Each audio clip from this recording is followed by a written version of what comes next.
গপ্প জাংশন চ্যানেলে তোমাদের আবারও স্বাগত জানাই। ষষ্ঠীপদ চট্টোপাধ্যায় ছিলেন একজন ভারতীয় বাঙালি শিশু সাহিত্যিক, যিনি রহস্য ও গোয়েন্দা কাহিনী লেখার জন্য খ্যাতি অর্জন করেছিলেন।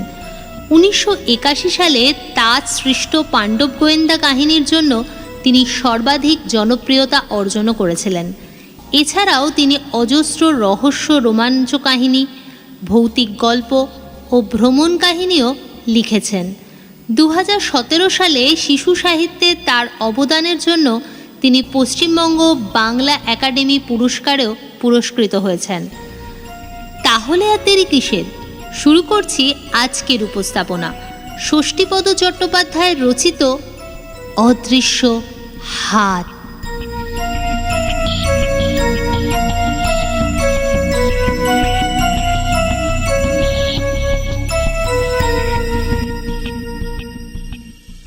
রাজহাটি গ্রামের শেষ প্রান্তে একটা ছিটে বেড়ার ঘরে এক বুড়ো থাকত।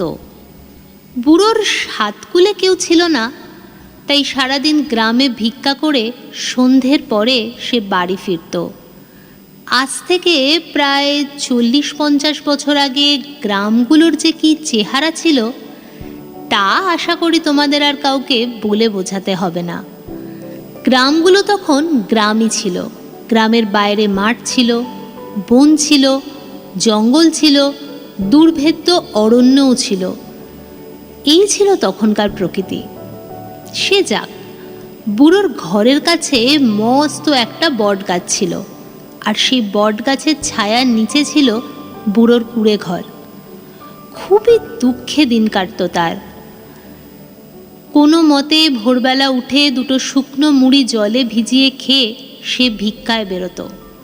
দৌড়ে দৌড়ে ঘুরে যা জুটত, সারাদিনে সেই সব ভিক্ষার সামগ্রী রাতে ঘরে ফিরে সেগুলোকেই কাঠ কুটো জেলে ফুটিয়ে খেত। চাল, ডাল, আলু, বেগুন সব একসঙ্গে খিচুড়ির মতো করে রেঁধে পেট ভরে খেয়ে মাটির দাওয়াতেই ঘুমিয়ে পড়ত বুড়ো। একদিন হঠাৎ বুড়োর মনে হলো সে যা কিছু খায়, খেয়ে কিন্তু তার আর পেটটা ভরে না। খেয়ে দিয়ে শুয়ে এক ঘুম দেওয়ার পরেই খিদে যেন পেটের ভেতরটা কেমন আনচান করে। এই না দেখে বুড়ো ক্রমশ তার খাওয়াটা বাড়িয়ে যেতে লাগলো। কিন্তু কি আশ্চর্য, সে যত খেতে লাগলো ততই তার খিদেটা কেমন বাড়তে লাগলো।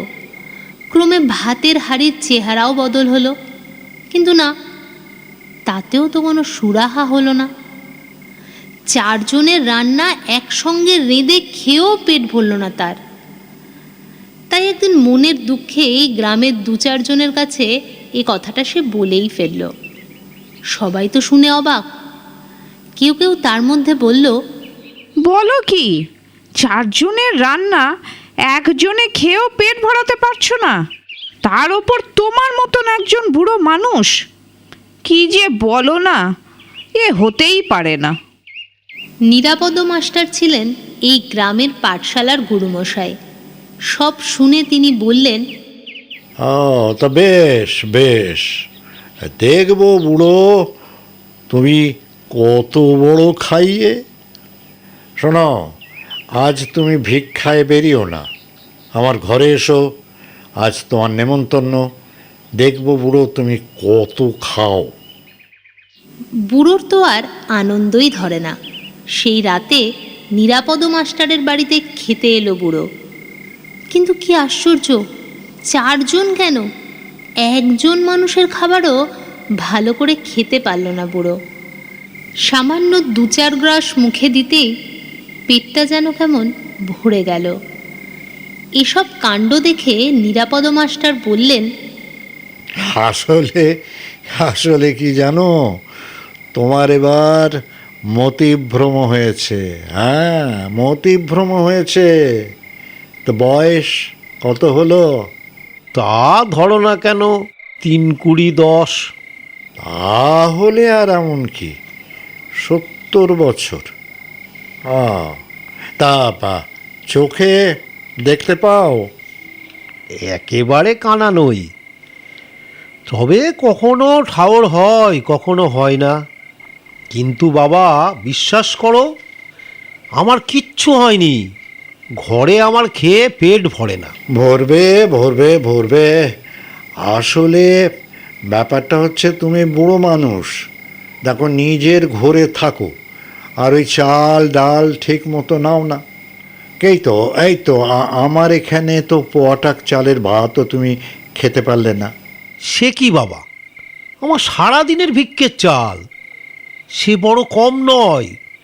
একটা বড় হাঁড়িতে করে সব রেঁধেও আমি খেয়ে পেট ভরাতে পারি না।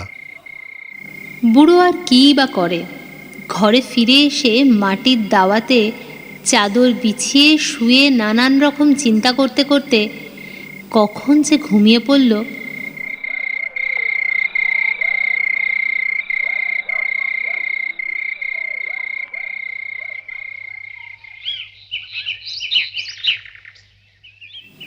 দেখতে দেখতে পরের দিন সকাল হয়ে গেল। কোনো মতে দুমুটো শুকনো মুড়ি জলে ভিজিয়ে খেয়ে আবার সারাদিনের জন্য ভিক্ষার উদ্দেশ্যে রওনা দিল। দিনের শেষে ঘরে ফিরে ভিক্ষার সমস্ত চাল ডাল আলু বেগুন একসঙ্গে বড় হাঁড়িতে ফুটিয়ে নিয়ে খেতে বসল। কিন্তু আশ্চর্য, দু এক গ্রাস মুখে দিতে না দিতেই খাবারও ফুরিয়ে গেল, পেট ভরলই না তার। বুড়ো যখন খাচ্ছিল আর মনে মনে কাঁদছিল, তখন তার মনে হলো একটা অদৃশ্য হাত যেন তার পাত থেকে মুঠো মুঠো করে খাবারগুলো তুলে নিয়ে খেয়ে নিচ্ছে। বুড়ো যতবার হাতটাকে ঠেলে সরিয়ে দিতে লাগলো, হাতটা যেন ততবারই ওর পাত থেকে তুলে খাবার খেয়ে নিতে লাগলো। বুড়ো বুঝতে পারল না কেন এমন হলো, কেই বা খেলো।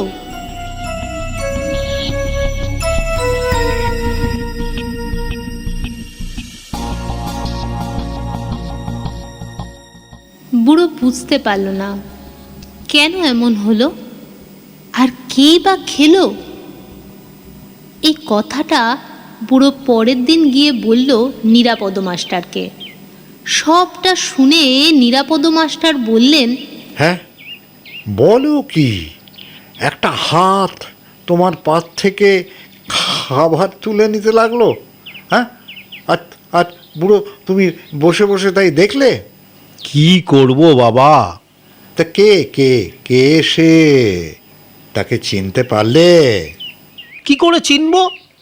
অন্ধকারে কি কিছু দেখা যায়? আমার ঘরে তো ওই লম্প পিদিম কিছু নেই। বুঝেছি, এ নিশ্চয়ই কোনো চোর ছেঁচড়ের কাজ। তা যদি হয় বাবা, তাহলে তো তার আসা যাওয়া বা মুখ নেড়ে নেড়ে খাবার শব্দ শুনতে পেতুম। কিন্তু শুধু একটা হাত ছাড়া আর কিছুই তো টের পেলুম না অন্ধকারে। হাতটাকে যতই ঠেলে দিই সেটা ততই এগিয়ে আসে। দেখো বুড়ো, তোমার কথা শুনে আমার মনে হচ্ছে তোমার খাবার সত্যিই কেউ খেয়ে নিচ্ছে। হয় কোনো চোর, নয়তো হনুমান। তোমার বাড়ির পাশে যে বট গাছটা আছে না, সেই বট গাছে নিশ্চয়ই একদল হনুমান আছে। এ তাদেরই কাজ। না বাবা, হনুমান নয়। ও গাছে বাদল হনুমান মাঝে মধ্যে আসে বটে, তবে সন্ধে হলেই দিঘির পাড়ে চলে যায়, এখানে থাকে না। তাছাড়া আমি নিজে হাত দিয়ে ঠেলে দেখেছি, ও মানুষের হাত। হ্যাঁ, বলো কি? তো বেশ বেশ বেশ, তবে তুমি এক কাজ করো, আমার এই চিমনিটা নিয়ে যাও, ওটা জেলে রাখো। আজ রাতে খেতে বসে দেখো দেখি কে কিভাবে আসে। বুড়োও তাই করল। নিরাপদ মাস্টারের কথা মতো সে রাতে চিমনির লণ্ঠনটা জেলেই খেতে বসল। কিন্তু কই, কেউ তো এলো না, না কোনো মানুষ, না কোনো বাঁদর বা হনুমান, এমনকি একটা কুকুরকেও আসতে দেখা গেল না। আর বুড়ো যে রান্না করেছিল তা প্রায় সবই ফেলা গেল, কেননা আলো জেলে রাখার ফলে কেউ না আসায় যেমনকার খাবার ঠিক তেমনটাই রইল। বুড়ো আগে যেমন খেত ঠিক তেমনি খেতেই পেটটা তার ভরে গেল। সে আর কতটাই বা, সামান্য এক দু মুঠো। এরপর থেকে বুড়ো রোজই কম করে রাঁধতে লাগলো আর আলো জেলে খেতে থাকলো, ফলে কাউকেই আর আসতে দেখা গেল না। তবে মুশকিলটা হলো এই যে যখন তেলের অভাবে বুড়ো যেদিনই আলো জ্বালতে পারতো না, সেদিনই অনুভব করতো একটা অদৃশ্য হাত যেন তার পাত থেকে খাবার তুলে খেয়ে নিচ্ছে। কিন্তু যেদিন আলো জেলে খেত সেদিন আর এরকম কিছু হতো না। বুড়ো তাই নিরাপদ মাস্টারের কথা মতো রোজই আলো জেলেই খেতে বসতো। এভাবে প্রায় দিন 10 কাটতে লাগলো। একদিন একটা আশ্চর্য ঘটনা ঘটল। এক গভীর রাতে সবাই শুনতে পেল একটা করুণ কান্নার স্বর। কে যেন ইনিয়ে বিনিয়ে গ্রামের পথে ঘাটে আনাচে কানাচে কেঁদে বেড়াচ্ছে এই একটা কথা বলে। বুড়োকে এমন কে বুদ্ধি দিলি রে? হ্যাঁ, কে দিলি এই বুদ্ধি? হ্যাঁ, আমার খিদে পেয়েছে, খিদে আমি মরে গেলুম রে। কে দিলি এই বুদ্ধি? হ্যাঁ, তার সর্বনাশ হোক, তার সর্বনাশ হোক। আমি চাই তার সর্বনাশ হোক। গ্রামের লোকেরা সবাই সেটা শুনতে পেল আর কেমন যেন সচকিত হয়ে উঠল। কে কে কাঁদে? কে ওইভাবে কেঁদে কেঁদে অভিশাপ দিচ্ছে, বিলাপ করছে আর অমঙ্গলের কথা বলছে? একদিন জ্যোৎস্না রাতে নিরাপদ মাস্টার নিজেই দেখলেন দৃশ্যটা। রাত তখন 12:30-1টা হবে। কি একটা কাজে যেন মাস্টারমশাই বেরিয়েছিলেন বাইরে। এমন সময় দেখতে পেলেন একটা প্রকাণ্ড সাইজের কুলোর ওপর কালো কিংভূত কিমাকার বিচ্ছিরি চেহারার মানবাকৃতি কি যেন একটা বসে আছে। চেহারার তুলনায় তার হাত দুটো বেশ বিশাল।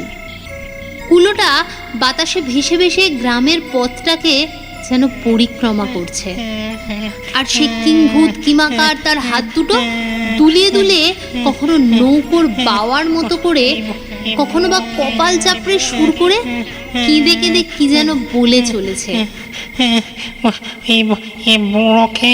বুড়োকে এমন কে বুদ্ধি দিলি রে? হ্যাঁ, কে দিলি এই বুদ্ধি? হ্যাঁ, আমার খিদে পেয়েছে, খিদে আমি মরে গেলুম রে। কে দিলি এই বুদ্ধি? হ্যাঁ, তার সর্বনাশ হোক, তার সর্বনাশ হোক। আমি চাই তার সর্বনাশ হোক। এই দৃশ্য কিন্তু শুধু নিরাপদ মাস্টার নয়, ওই গ্রামের আরো অনেকেই প্রত্যক্ষ করল।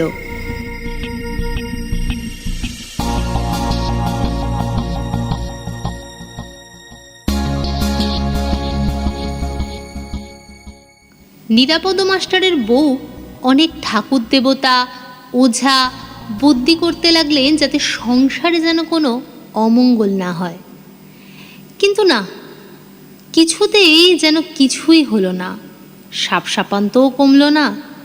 তাই দেখে অনেকেই অবশ্য বলতে লাগলেন, আরে ওর কথায় কান দিও না তো, আসলে ওটা একটা উজবুক, তাই ওসব বলে বেড়াচ্ছে।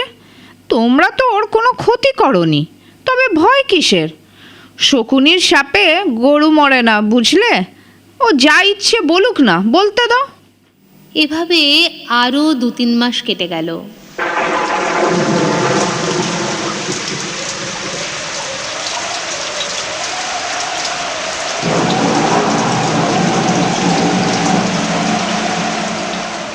একদিন ঝড় জলের রাতে বটগাছের একটা ডাল ভেঙে পড়ল বুড়োর কুঁড়ে ঘরের চালের ওপর।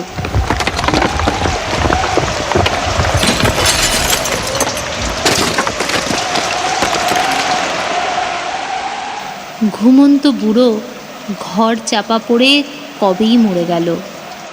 আর বলতে নেই, সেই রাতের পর থেকে সে বিচ্ছিরি চেহারার কিংভূত কিমাকার মার্কা মানবাকৃতিটি কুলোয় চেপে আর গ্রামের আনাচে কানাচে ভেসে বেড়াতো না। এমনকি তার সাপসাপন্ত কান্নাকাটি সব কিছুই যেন চিরতরে থেমে গেল। তবে হ্যাঁ, এই ঘটনার পর থেকে কিন্তু রাজহাটি গ্রামের লোকেরা আজ পর্যন্ত সন্ধ্যের পর আলো না জেলে কখনো খেতে বসে না।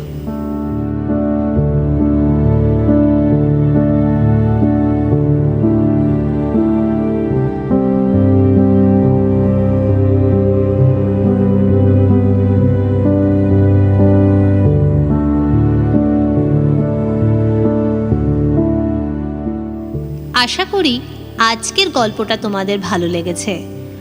আমাদের উপস্থাপনা যদি তোমাদের ভালো লাগে তাহলে অবশ্যই বন্ধুবান্ধব, পরিবারের সদস্যদের সাথে শেয়ার করতে ভুলো না।